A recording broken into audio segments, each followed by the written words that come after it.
this time, we're going to call this meeting to order. May I have a roll call, please? Trustee DeBoer? Here. Trustee Trutchell? Here. Piper? President Vanderstel? Here. Trustee Walschlager? Here. Connor? Yes. Hallquist? Here. What we're going to do, even though it's not on the agenda, I think that it's appropriate, and we typically do this, but we can still stand for the Pledge of Allegiance for anybody that'd like to join me. Mr. Hallquist, if you'd like to lead us. I don't know the words. I pledge allegiance to the flag of the United States of America and to the republic for which it stands, one nation, under God, indivisible, with liberty and justice for all.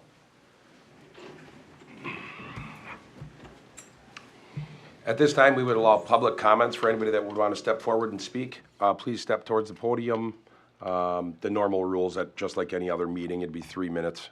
But anybody that would like to speak in public comments, please feel free to step towards the podium.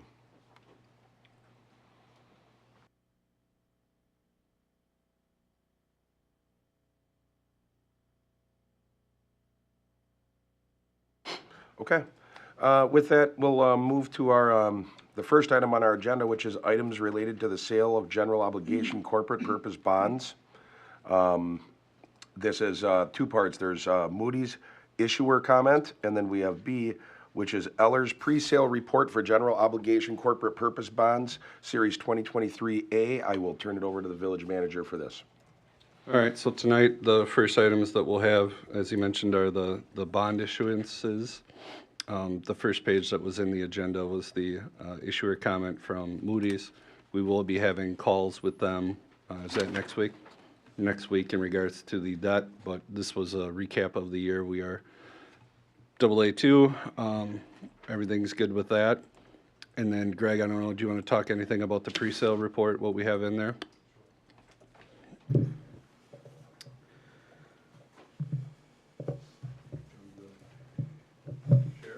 Yes, please.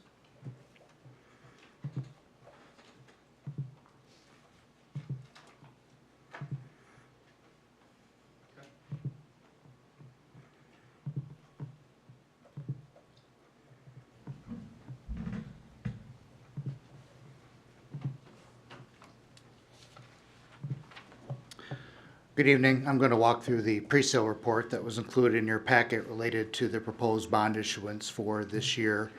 The purpose of this bond issue is to finance 2023 and 2024 capital projects. Broadly speaking, it includes street improvements, stormwater, parking improvements, and library improvements. All of the debt service for the bonds is proposed to be repaid through the property tax levy. So the existing levy for debt service is what will repay the principal and interest on these proposed bonds. In terms of the timeline, where we're at in the process, this is the first step in the process, which is the review of the pre-sale report and the consideration of the resolutions that are on your agenda. There are several resolutions listed. Anytime corporate purpose bonds are issued under state statute, you're required to pass separate resolutions for each type of project that you're financing, and then one resolution that identifies the total amount. So we're proceeding with one bond issue. It's just financing several types of projects, and those specific resolutions are a requirement under state law. That's why there's multiple resolutions, even though we're only proposing issuing one set of bonds. I'll walk through the financial analysis that was included in the pre-sale report. We'll begin with Table 1. This is a summary of the village's existing levy for debt service. And the far left-hand side is the gross principal and interest payments that the village has to make every year for the existing debt that's outstanding. Some of that debt is repaid by sewer utility revenues and water utility revenues, and then this year the village budgeted some impact fee revenue to cover some of the debt service. I could choose to do that in future years as well. The net tax levy column, that shows your existing levy for debt service before we look at the impact of adding the proposed bonds. So your levy for debt service for the 2023 budget was approximately $1,833,600. So we'll look at the impact of the proposed bonds in a few moments. The detailed project list is included in Table 2. This is the list provided to us from the village, so you'll see the specific list of projects. Again, the repayment source for all of the principal and interest is the levy for debt service, but you'll see the street projects, the stormwater, parking, library projects all identified. And then the summary of the project amount by project type is listed down below. So in total, we're looking about $3,187,425 for 2024 and 2025 project costs. Table 3 is what we call the sources and uses, shows the total amount of project costs that's being borrowed, and then the factors in the issuance expenses, and then shows on the bottom line the net bond size. So the total amount that you're borrowing is $3,275,000. That's a not to exceed amount. And then you'll see the various amounts that are identified in each of the resolutions for streets, stormwater, parking, park, and library improvements. Table 4 shows the estimated debt service. The street and stormwater projects are amortized over 20 years, while the parking, park, and library projects are amortized over 10. So you'll see the estimated interest rates range from about 4.4% to about 5.35%. It's a little higher than rates that we're seeing presently in the market, so we factored in some cushion between now and the time of sale, which is scheduled for November 27th. So this is an estimated principal and interest schedule. It'll be finalized on the day of sale and presented to the village board for final award. Table 5 summarizes the change in the debt service levy once we factor in the impact of these proposed bonds. So on the far left-hand side is the net tax levy, the existing debt levy that carried forward from Table 1. Then we show the principal and interest payments for the proposed 2023 bonds. So under the proposed debt column, debt service levy, you'll see how the proposed levy will change as a result of these bonds. So in 2020, from 2023 to 2024, the debt service levy is projected to increase by about $209,000 and then another $191,000 in 2025. The village typically borrows every 2 years, so your next borrowing, if you moved ahead on that 2-year cycle, would be in 2025. That would hit the levy in 2026, so there's kind of a built-in decline in the debt service levy in 2026 to leave room for other projects in the future. So kind of structured to have a consistent levy impact of approximately $200,000 over the next 2 years. Finally, this debt is general obligation debt, which legally means the village will pledge to levy a property tax sufficient to repay the principal and interest on the bonds. There's also a limit to the amount of general obligation debt principal you can have outstanding. That is 5% of the village's total equalized value. So at the end of this fiscal year, your debt limit is just under $100 million. With your existing debt and these proposed bonds, your total debt outstanding will be approximately $21.3 million, which is 21% of your debt limit. So a healthy margin remaining for other projects. That's one of the factors that Moody's evaluates in the village's rating when they're looking at the overall financial and economic profile of the village.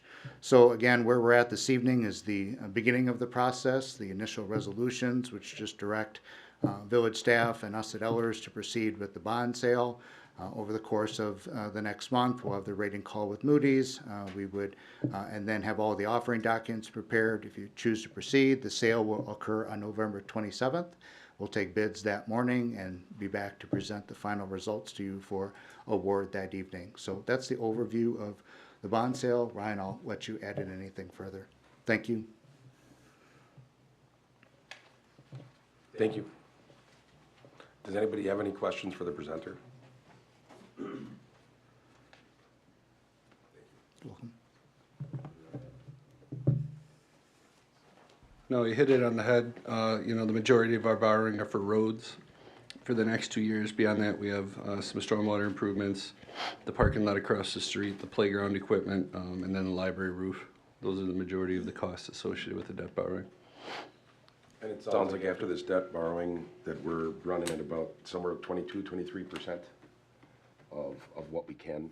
Correct. Okay.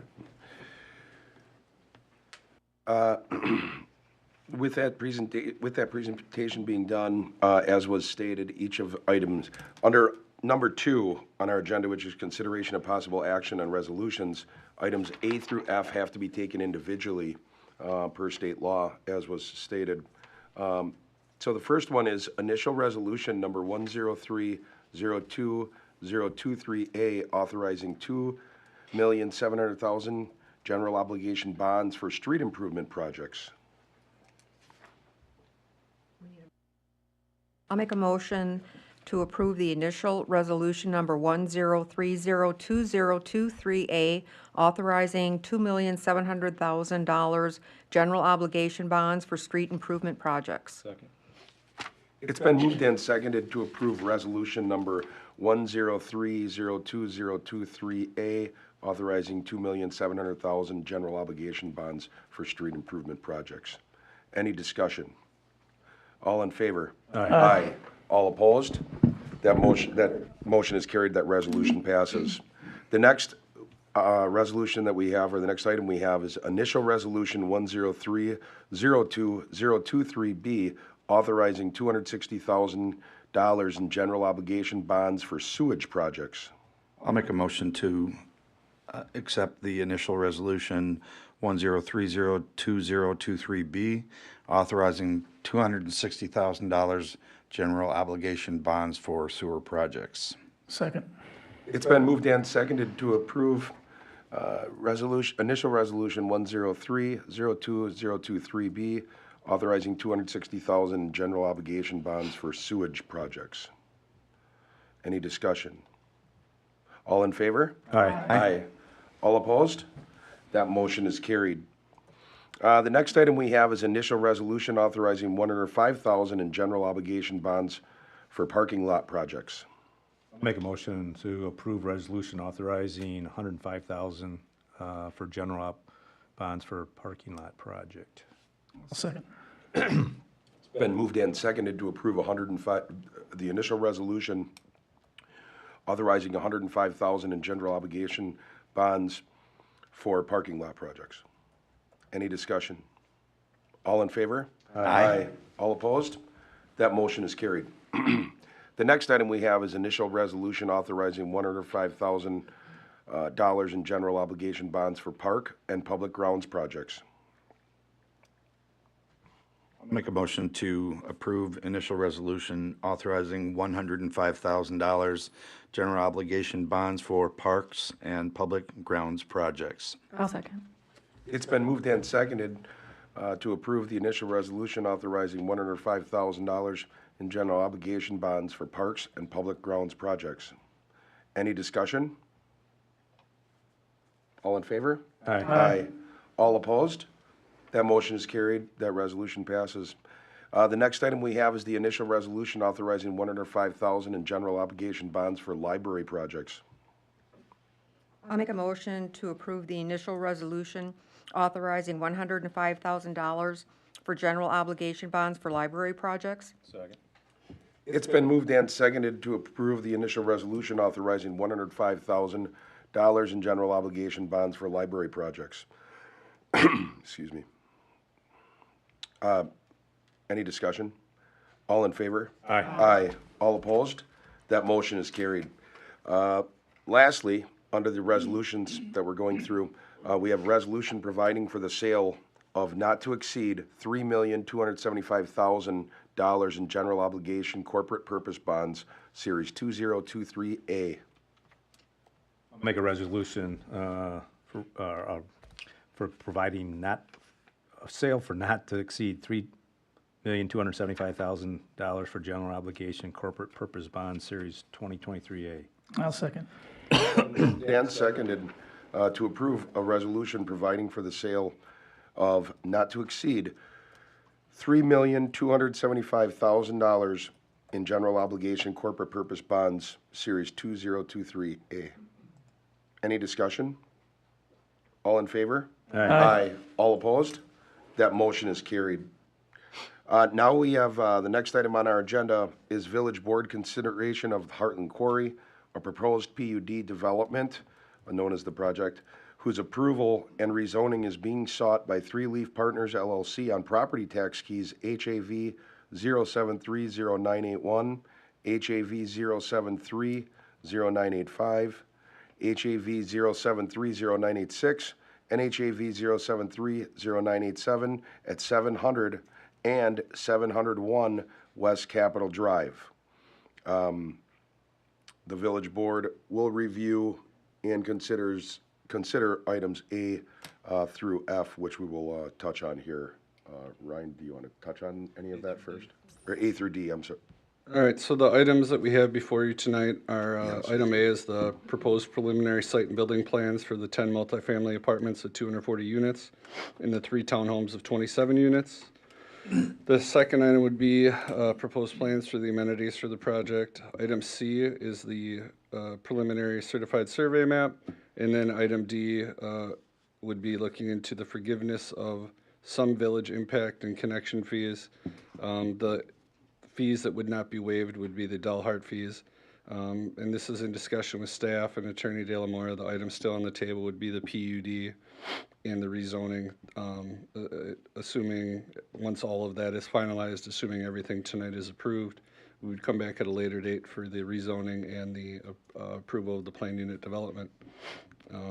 Obviously, tonight, the item 3, everything associated with that.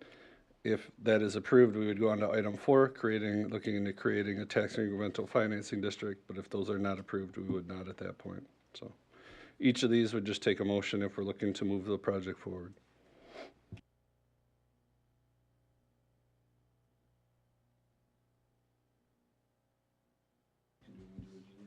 Yeah.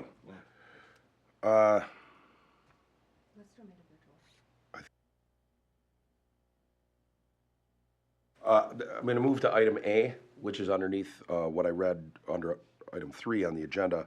But we have proposed preliminary site and building plans for 10 multifamily apartments, 240 units, and 3 townhomes, which is 27 units.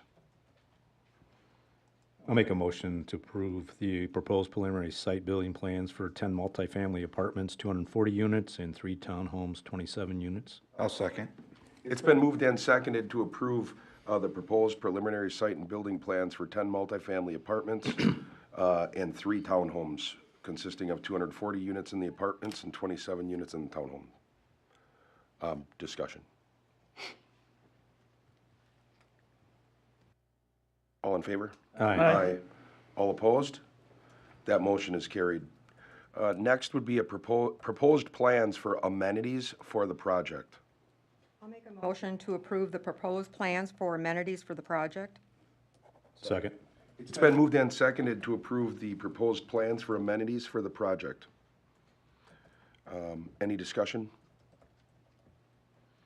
All in favor? Aye. Aye. All opposed? That motion is carried. The next item we have on the agenda is proposed rezoning to RM1 with PUD overlay in conjunction with a PUD agreement.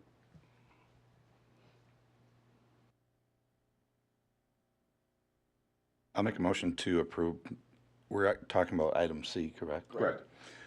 Proposed preliminary certified survey map. I'll second.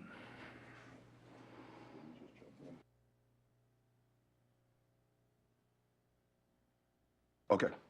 So the motion was to approve the rezoning. It's not what's on our agenda. That's why I got the letters wrong earlier. Thought I had the wrong agenda. It said C. 3C. It's been moved and seconded to approve the proposed preliminary certified survey map. Any discussion? Everybody have the right agenda? I do now. All in favor? Aye. All opposed? My apologies for that embarrassing moment of mine, but that all falls on me, so. Now we have item D, which is, which would be forgiveness of village impact and connection fees. Ryan, do you want to give a little further explanation just to touch on that? Yeah, so the fees that the developer are looking to have waived in order to make this development work financially for them would be our water and sewer connection fees, and then our impact fees, which go towards parks, library, public works, police, and fire. Those impact fees are all meant for existing items except for our park facilities. With the park facility, that could be for new items, park shelters, things of that nature, something to help with the growth. The point of an impact fee is that any development will have an impact on that community. It can't get you bodies, it can't get you equipment, but it can build out, like we expanded the library, we expanded the police department to put the garage there. They help facilitate the salt dome at DPW. At fire, it was the Survivor Live House. And then parks, we've done numerous shelters, pickleball courts, things of that nature. So that is what the board has in front of them. The developer and his team is here if anybody does have questions with any of that. The amount of waivers, probably about 1.25 million of the, is it about 2.6 total? 2.7. So the other half would go to Delhart for the sewer connection fees. We're not waiving, they would still pay water, sewer. Once it's hooked up, they would still pay water and sewer bills. The only thing they've asked is for that forgiveness of the village impact fees. So if anybody has questions for them, or for me, or Public Works, anybody, let us know. Should I make my comment? I did have a comment at our architectural meeting, but I want to further state regarding the impact fees. This development, by the very definition of impact on our village, it is an impact on our village. This monumental project is going to impact our village like no other in over 50-plus years. The developer has stated this will bring more business to our village, and they want to be good neighbors. With more homes and businesses comes more traffic, more ambulance, fire calls, wear on our expensive roads, more wear on our parks, utilities. And as Ryan just mentioned, the impact fees help with the parks, DPW, library, police, fire. And I think that asking the citizens of the village of Hartland to just waive these fees away is not being a good neighbor. With a tremendous impact that this enormous development will make in our village, I think that the village has the right to these fees and are deserving of them. We do not waive any other developer's fees like this, and with the size of this immense project, we will definitely have a big ambiguous cost to the upkeep of our village. Therefore, I ask that this board decline waiving of the impact fees. And I'm done.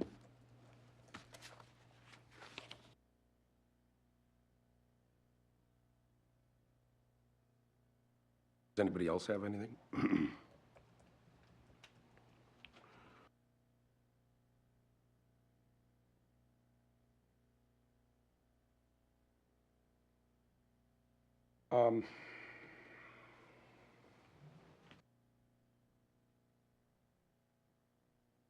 I will make the motion that we forgive the village impact and connection fees, considering the fact that it will be part of the PUD agreement, that if at all possible, at the end of the TIF, if the TIF is to close early, if we get to establishing a TIF, that the village gets back those funds.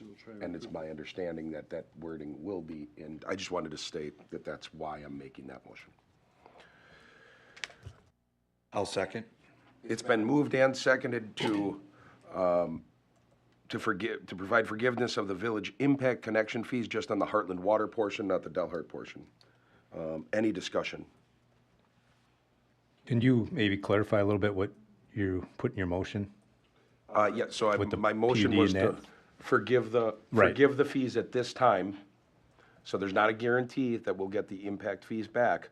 But if the value of the property is high enough that the developer, they recoup their money and there's still time left on the TIF, that TIF will stay open and then Hartland will recoup those impact fees. However, there's not a guarantee on it. Right. I mean, this is further explanation, but there's not a guarantee because if it hits the deadline where it has to close, It is then the what it is. project would have to close and we would not get those impact fees.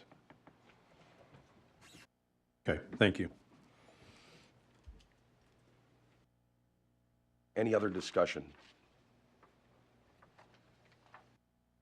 I will say too, just out of respect for, fellow board members, that I do agree, with at least some of what Trustee Walschlager said regarding, this is kind of unprecedented that we would waive these fees, but in my opinion, it's an unprecedented situation considering it's a quarry that's just been sitting and sitting and sitting.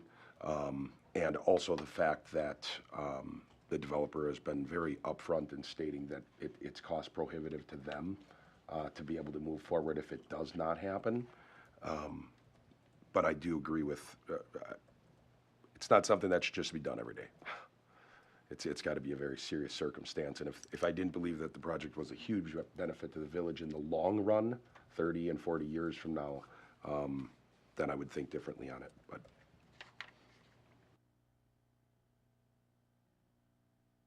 I'm going to call the question. All in favor of waiving the impact fees? All in favor? Aye. All opposed? Nay. That motion is carried. The next item that we have on the agenda is consideration and possible action on a resolution creating tax incremental district number 7, approving its project plan and establishing its boundaries.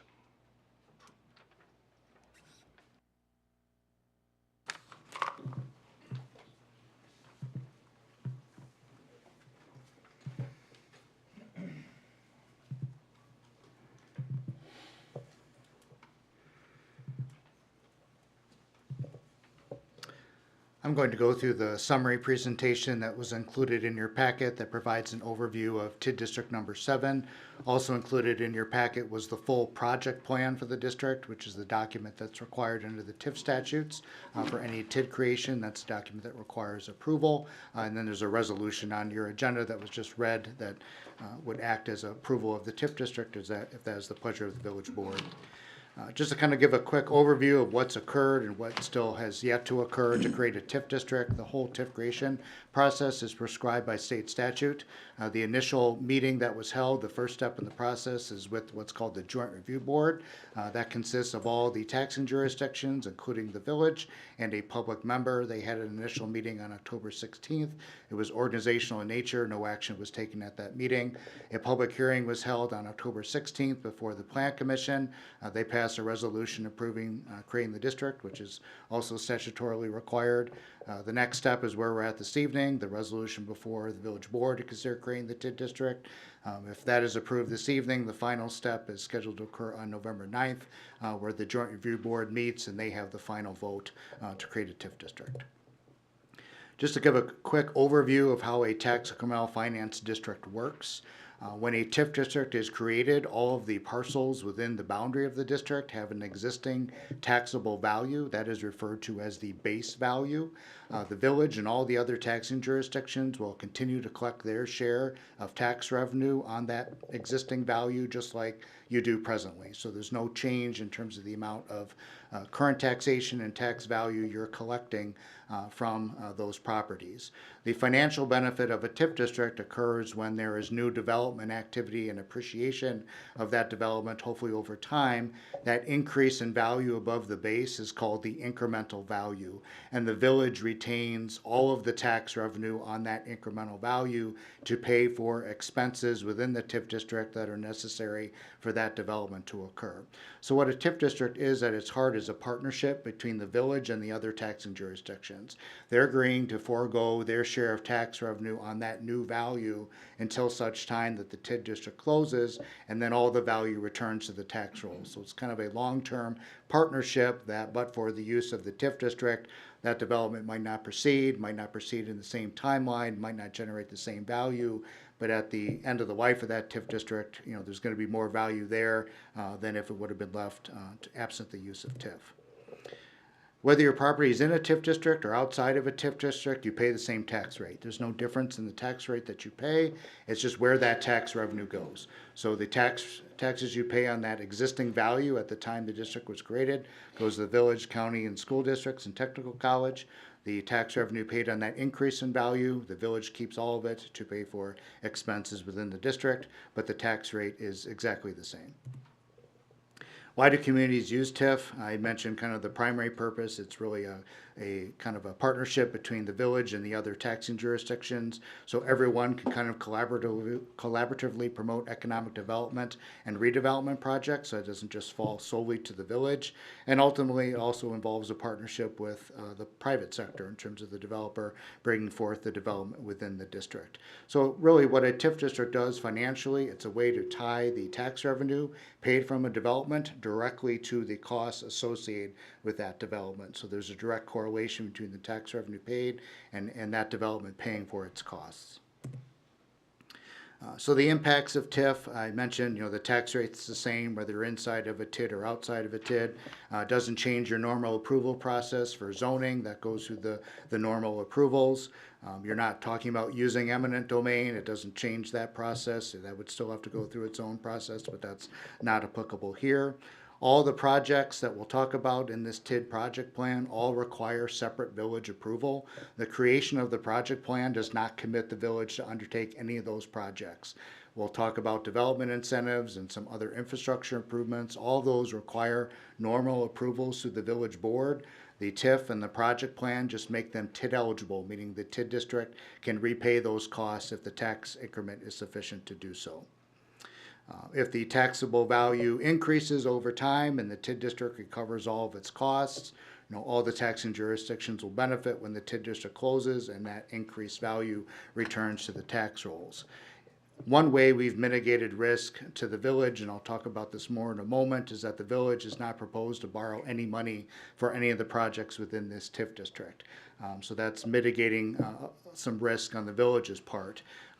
If the village were to borrow money, and again, that's not what we're doing here, and at the end of the life of the TIF district, the district does not recover enough cost to pay all the principal and interest on any funds borrowed, that sole liability would fall exclusively to the village. Conversely, if there's money left over in a TID district fund at the end of its life, all that money gets dispersed to the taxing jurisdictions. But again, the village is not borrowing any money through this district, so that a lot of that risk has been mitigated.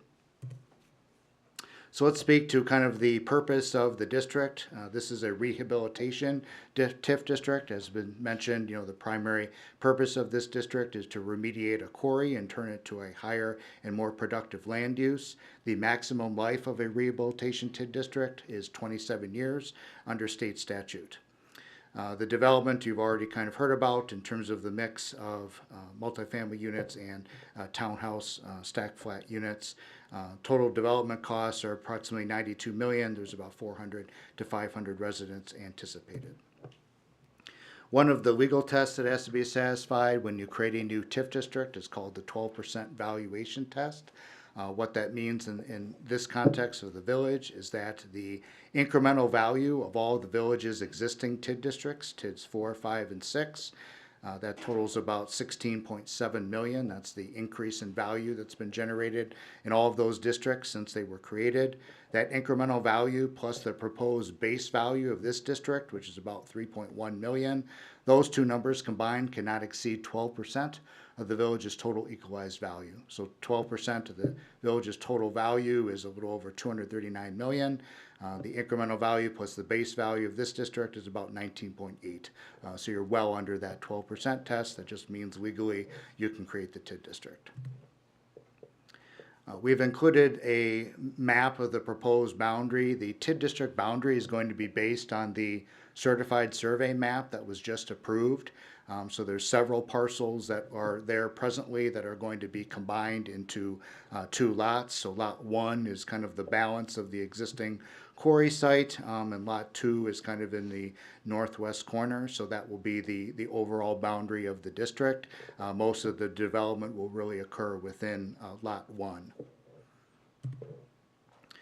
You're familiar with the project. We just included some of the renderings that were provided by the developer's architect in terms of just some of the visuals of the project. So next we'll speak about the project costs. So the project costs are what are identified in the project plan as being eligible for the TID district to pay. Just to kind of explain kind of what's gotten us to this point. So when the initial TIF ask was submitted by the development team, they were asking for the village to provide upfront assistance, which would have required the village to borrow money. We've already talked about the impact fees. The increment from the project, that increased value, wasn't projected to generate enough tax revenue to recover the principal and interest. And so we switched to kind of a pay-as-you-go model. And what that means is that as tax value is generated from this project annually, a portion of that will be used to reimburse the developer for specific costs. So again, the village isn't borrowing borrowing any money under this scenario. The developer will only get reimbursed their full amount to the extent that their project generates enough tax revenue to repay it. If at the end of the 27-year life of the district, if the developer is not reimbursed their full amount of cost per the development agreement, the village is under no responsibility to make up that shortfall. So the other project costs that have been included within the plan kind of fall into three categories. There's some sewer improvements that are going to be undertaken, which the sewer utility has sufficient cash on hand to pay for. Those will get reimbursed annually back to the sewer utility from the tax increment revenue collected by the district. There's some modest ongoing annual costs associated with audit, DOR reports that'll be paid by the TID, and then finally the development incentive will be paid to the developer, which is still subject to approval of a development agreement by the village board. So those project costs plus what was mentioned, that if the district generates sufficient increment over its 27-year life after these other project costs have been paid, the village can reimburse itself for some of those impact fees, subject to that increment being available. So the total project costs identified are approximately $18.2 million. We've included a map that kind of shows the location of some of the proposed sewer improvements. There's a couple of alternative routes that have been proposed that will be determined at a later date, but that just depicts where those proposed improvements are. The other costs, the development incentives, and the annual administrative costs will just be paid annually as that increment is generated. So the financial analysis summary, we've had a lot of dialogue with the village's assessor on what the estimated increase in value is going to be for this project. Kind of the value that we've kind of settled on for now for purposes of the preliminary cash flow modeling is an estimated incremental value of approximately $54 million. The TID tax rates pretty much statewide for the past several years have been declining. We're expecting that to continue into this next fiscal year, so we're using an estimated tax rate of about $10 per thousand for our analysis. We ran two different cash flow models. One shows 1% appreciation of that $54 million. If that occurred, that full incentive amount that could be paid to the developer would not be repaid in full by the end of the life of the TID district, and the village wouldn't be responsible for making up that shortfall. If the $54 million is achieved, it appreciates at a rate of 1.75%. The full incentive would be repaid over those 27 years. So the development assumptions we're showing here in this chart, kind of that roughly $54 million projected to be built out over 3 construction years, 2024 through 2026. Using that $10 per thousand, this kind of shows over 27-year life of a district at 1% appreciation, how much tax increment would be generated. This is the revenue stream that would be available to pay the sewer utility costs, the annual administrative costs, and the incentive to the developer. So the two cash flow analysis scenarios that I had mentioned, the first just shows 1% appreciation on that $54 million of value, which would generate almost $16 million of tax increment revenue over 27 years. The sewer reimbursement would occur first. The village's annual cost for the district would be reimbursed second, and then the development incentive would be paid third. So in this scenario, again, by the end of 2052, there'd be a little over $1 million still left on the amount owed to the developer. The village would have no responsibility to make that shortfall payment. The second scenario is if it appreciated that $54 million at 1.75%, all the costs would be recovered, the sewer reimbursement, the annual costs, and then the incentive to the developer. And as has been mentioned, if the value exceeds these projections within the 27-year life of the district and these costs are paid, the village can get reimbursed for its impact fees. So the action item for you is the resolution that's on your agenda to approve the creation of the district. If that's the pleasure of the village board, it'll go to the joint review board for final consideration and approval on November 9th. They have the final say. So even if it gets approved by all of the village boards, village bodies, if the joint review board doesn't approve it, the TIF district cannot be created. So that's the overview of the TIF district. Happy to answer any questions. Thank you.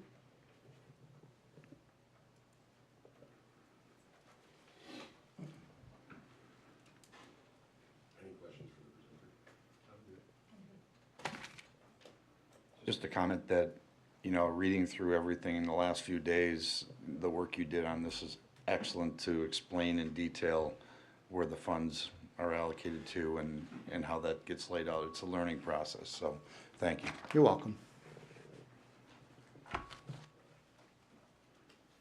And as he stated, it's a pay-go. That's something that you guys stated for a long time, that's really the only way we would have interest in the TIF in the future.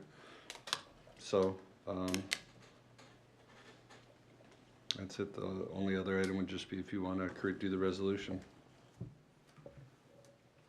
Yeah, so again, we're on item 4, which is consideration and possible action on a resolution creating tax incremental district number 7, approving its project plan and establishing its boundaries.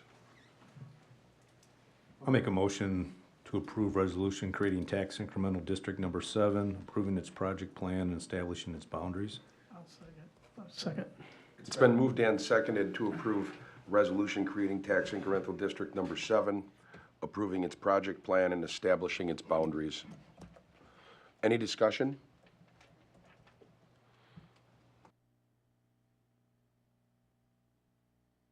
All in favor? Aye. Aye. All opposed? That motion is carried. Thank you. So as was stated before, that will go on to the JRB, the Joint Review Board, and that's where a final decision, depending on the outcome there, will be made. That is a public meeting. That is at 9 a.m. There is a Zoom option. That will be Thursday, November 9th.